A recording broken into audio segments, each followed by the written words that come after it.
morning. Good morning, good morning, good morning, YouTube viewers. Good morning, Facebook viewers. Good morning to everyone around the world, all people, all colors, all languages. Good morning to everyone. Today we got a good topic, and we're going to start this topic off right. But first, it's a beautiful day, and we're in this beautiful area because we can learn things from nature. Now, there's geese that are behind me, as well as turtles, as well as other wildlife animals, creatures. So, one thing that these guys have in common, or girls, both mixed, is that no matter what they face in the course of a day, they might have disputes, but they are like it's momentary. And then they're right back together again, doing the family and doing the group thing. Hopefully we can learn from this, that disputes do not have to last in the way that they do. So it brings me into the topic of the day. The topic of the day is why relationships fail. So this is a part one of a two-part series. And before you start, click like, subscribe, share. There's a lot of different topics on a lot of different things that we face each day. So it's just another way to look at things in life and another way of seeing a bigger picture than to live in a microcosm. Okay? So before we start this, I want to address a viewer who I ran into. I didn't know that he was a viewer. And he said, every time I see you, he said, you're always looking ahead. It's like you're not looking around, and you always seem focused. Like you're always in deep thought. He said, but then when I meet you, I find out that, you're the most down-to-earth person that there is. He said, it's almost like a night and day type of thing. So my response to him was, it's not a night and day thing where I'm more than one person. I'm the same person because we're having this discussion. So what I am is I don't waste time on irrelevancy.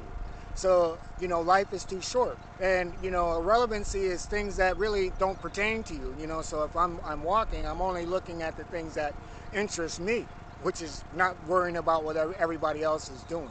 So I just wanted to put that out there. It's not that I'm not approachable. I'm very much approachable. But, I'm not going to make the effort. So, and no one should have to. If you're going to, meet someone and you're going to speak to someone, then you can walk up and you can speak. Wow, beautiful turtles right there. Now, let's go into, because this is a pretty long topic, let's go into why relationships fail. And this is not only marriages, this is not only friendships, this is not only work relationships. These are all relationships, and these same rules apply to all. Okay, in order to understand the why relationships fail, we must understand what the word relationships mean. Remember, words matter. So to simplify this, we can look at a bicycle. Oh wait, what does the word relationship mean? The word relationship means the connection or association, the condition of being related. Okay, so we're going to make that simple because it doesn't really give you too much a broad view of what that means. It can mean anything. So we're going to bring it into literal terms of what this means, and we're going to use regular household items to do this. So to simplify it, we're going to use a bicycle or a kitchen set if you're buying a kitchen set for your child that a person, that you might buy. So whether a bicycle or a kitchen set, both need to be assembled. And that's going to be important. So the connection in the definition, so the connection will stand for its parts. The bicycle and the kitchen set's parts. The association will stand for its assembly, how we put it together. Okay? So the condition will determine how the child bonds to the bicycle or kitchen set, as well as the parent's connection to the product. So we're using the parent-child relationship in this way, but it can be any type of relationship because the laws of nature, they apply to all. Okay? So because if the bicycle has a flat tire or the kitchen set, a door might fall off the hinge, the parent will fix and repair it, maintaining the object in order that the product's value will last. So you don't spend money for things to break down, and you want them to last as long as they possibly can to bring enjoyment to the user. Okay? So wait a minute. Why are you saying this long drawn out analogy? Why? And then I'll say to this person, it's exactly my point. You have no, oh, okay, go back. Wait, why are you saying this long drawn out analogy? I just bought my child a bike, or I just gave my daughter a kitchen set, and I didn't have to assemble one piece. It came already assembled. And I'll say to you in this instance, that's exactly my point. You have no connection to the object because you invested no true value into it. So therefore, if something goes wrong with it, can you really repair it? Or will you throw it away and buy a new one? Or will you send it out for someone else to repair? Okay? So in part one, to go back to part one, the connection, when it comes to the connection, we want the best product. We want to buy the best product. We want to give our child the best product that is possible, humanly possible. Now we have to ask ourselves, can we afford this product? Number one, will this product take away from my budget? Am I overspending and overinvesting in something that will affect other areas of life for the buyer, for you and I? And lastly, is the product worth its value? Because sometimes things, you can buy something, a piece of furniture, and it's a cheap piece of furniture, and it has no value, okay? So, number two, we'll look at the association. All right, the product has to be assembled. So we view the directions in which accompany the product. Each part we have now become familiar with. Now we can build the product, and that's the association. Now, number three is the condition. The condition.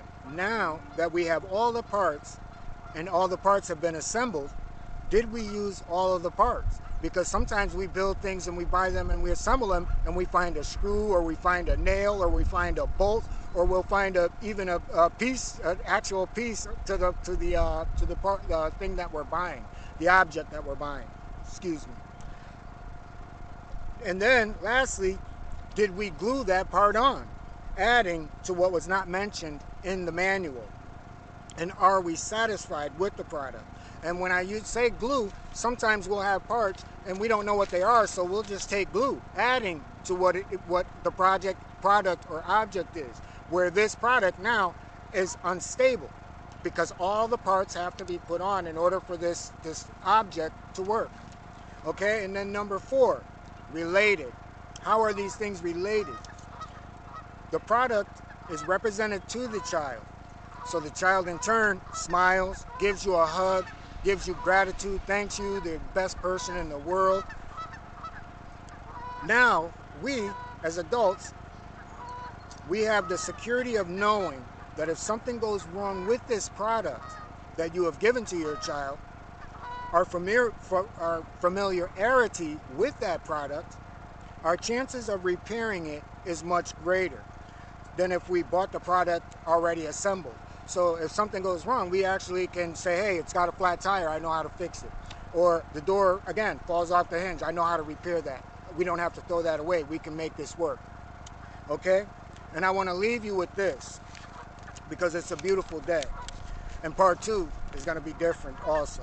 So what I left out and what we're talking about today and what I want to leave you with is time and patience. Because in order to assemble things, look, they're going at it. They're saying, Dennis, can you hurry it up? We want to swim. What I left out is time and patience. Because it takes time and patience to assemble a bike. It takes time and patience to assemble a kitchen set for your child. So what is common with the world that we live in today, and the societies that we live, and this is all over the world, they are not allowing us time and patience. So us common folk, we don't have that. We're always chasing after the carrot, too busy to put something together, too busy to fix things, okay? Because if we use these two attributes, the world would be a much better place. However, you and I must use these tools if we want a relationship or anything that we produce or anything that's a part of us to last. So I want to leave us with that, and then in part two, I'm going to discuss how it applies to male and female, how it applies to marriages, and how it applies to friendships. So look forward for part two, but this is just a simple way. And if you look at it in this way, then it'll help you to understand something far deeper, which is human relationships. And with that, everyone, I want to say thank you to everyone. I want to say, let our prayers go out. My prayers go out to the people in Alabama who suffered this tornado, and it destroyed, so many people's lives.